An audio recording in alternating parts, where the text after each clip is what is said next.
ఆమె ఒంటి మీద నుండి డ్రెస్ వేరు చేస్తాడు. ఇన్నర్స్ కూడా విప్పేసి ముందుగా హెయిర్కి షాంపూ పెడతాడు. నురుగు ఆమె శరీరాన్ని కప్పేసిన మలినం మాత్రం ఎంతకీ వదలదు. అరగంట సేపు బాత్ చేయించి ఒంటికి సోపు పెడుతుండగా కళ్ళు తెరుస్తుంది సరియు. ఆమె కళ్ళని గమనించుకొని సతీష్ ఏ ఫీలింగ్ లేకుండా తన ప్రైవేట్ పార్ట్స్ కూడా క్లీన్ చేస్తుండగా నాకు సిగ్గేస్తుంది అని మూలుగుతుంది. ఆమె మాట ఎంత ఆనందాన్ని ఇస్తుందో చూపించలేకపోతాడు. బాధని మోసి మోసి ఎమోషనల్ ఫీల్ అయ్యి ఎదుట వాళ్ళ మీద చూపించలేనంతగా మారిపోయాడు. ఇద్దరం కలిసి కపుల్ బాత్ చేయట్లేదు, ఎందుకే సిగ్గు? అక్కడ నుంచి చేయి తీయరా బావా, నీ పర్మిషన్ లేకుండా నిన్ను ముట్టుకుంటే రైట్ నాకు లేదా? నేనేమైనా చెప్పానా అంటుంది జీరాపోయిన గొంతుతో. మరి ఎందుకు చెయ్యి తీయమంటున్నావు? అమ్మకి హెల్త్ అప్సెట్ అయ్యింది, సిరి మదన్ దగ్గర లాక్ అయ్యింది, అందుకే నీకు నేను బాత్ చేయించాల్సి వస్తుంది అంటూ ఒక్కసారిగా ఆమె పెదవుల మీద తన పెదవులు నిలుపుతాడు. ఇద్దరి కళ్ళలో కన్నీళ్లు ఆ నీటిలోనే కలిసిపోతుండగా నిమిషం కూడా పూర్తవ్వని ముద్దుకి ఊపిరి అందక మళ్ళీ స్పృహ తప్పుతుంది. ఆమె హార్ట్ బీట్ చాలా స్లోగా కొట్టుకుంటుందని ఎదపై మోపిన చేతి ద్వారానే తెలుసుకుంటాడు సతీష్. ఆమె చెంపలపై తడుముతూ సరియు కళ్ళు తెరువు అని పిలుస్తున్నాడు. అయినా సరియు కళ్ళు తెరవకపోయేసరికి కూలింగ్ వాటర్ ట్యాప్ ఆన్ చేసి ఆమె మీద బకెట్తో వాటర్ పోసేస్తాడు. బాడీ టెంపరేచర్ హై అవుతుండగా కూలింగ్ వాటర్ తగిలిన పోర్స్కు చిన్నగా కళ్ళు తెరిచి టెన్షన్ పడుతున్న సతీష్ని చూస్తూ నేనేం చచ్చిపోను కానీ సిగ్గేస్తుంది, టవల్ కప్పు అంది సరియు. నువ్వు కళ్ళు ముయ్యకుండా ఉండలేవా? జస్ట్ 2 minutes, ఐస్ ఓపెన్లోనే ఉంచు అంటూ టవల్ అందుకుంటాడు.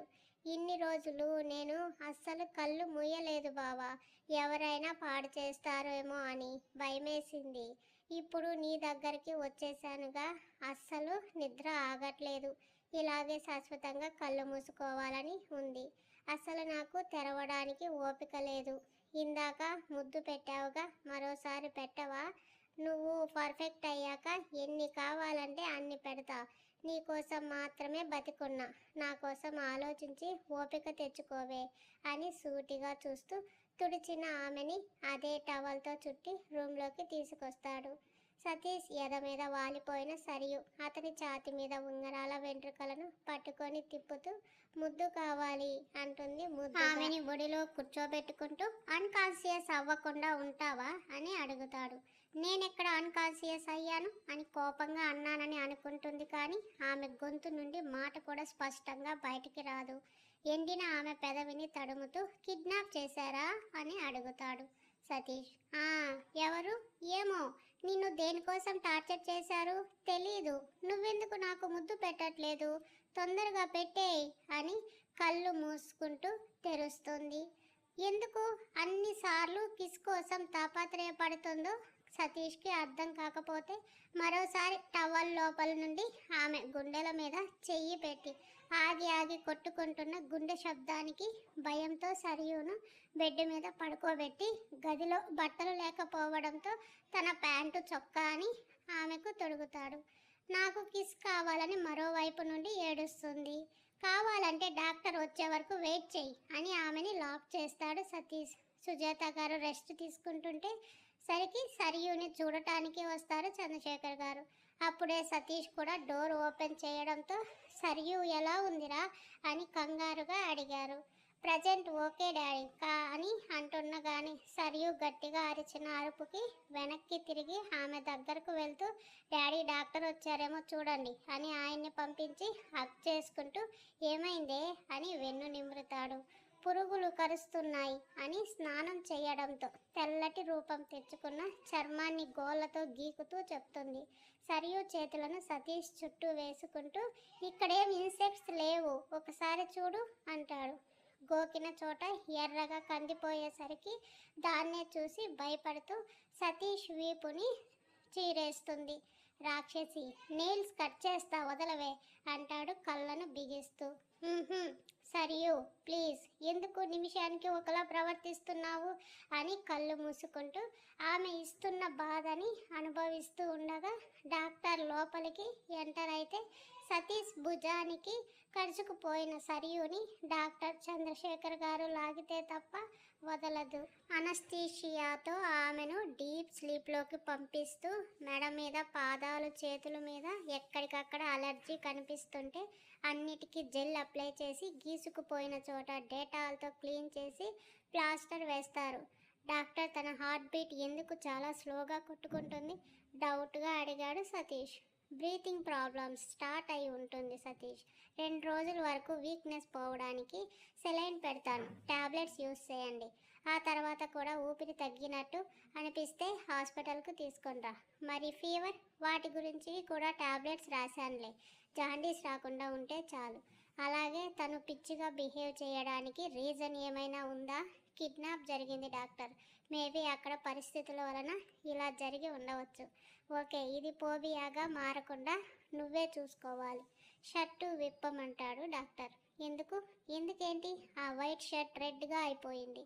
క్లీన్ చేసి మందు రాస్తాను. సరియు నెయిల్స్ కట్ చేయి అంటాడు ఫ్యామిలీ డాక్టర్. అప్పటికి కానీ అతనికి పెయిన్ గుర్తురాదు. షర్ట్ విప్పేసి సరియు పక్కనే సతీష్ కూర్చోగా 2 చేతులతో 4 గీరలు అడ్డంగా గీరేసి ఉండటం చూసి బాధగా సరియు తల నిమురుతారు చంద్రశేఖర్ గారు.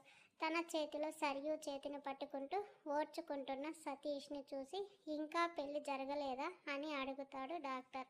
లేదు doctor, if you don't mind తన body checkup inside and outside check చేయించగలని అనుకుంటున్నా.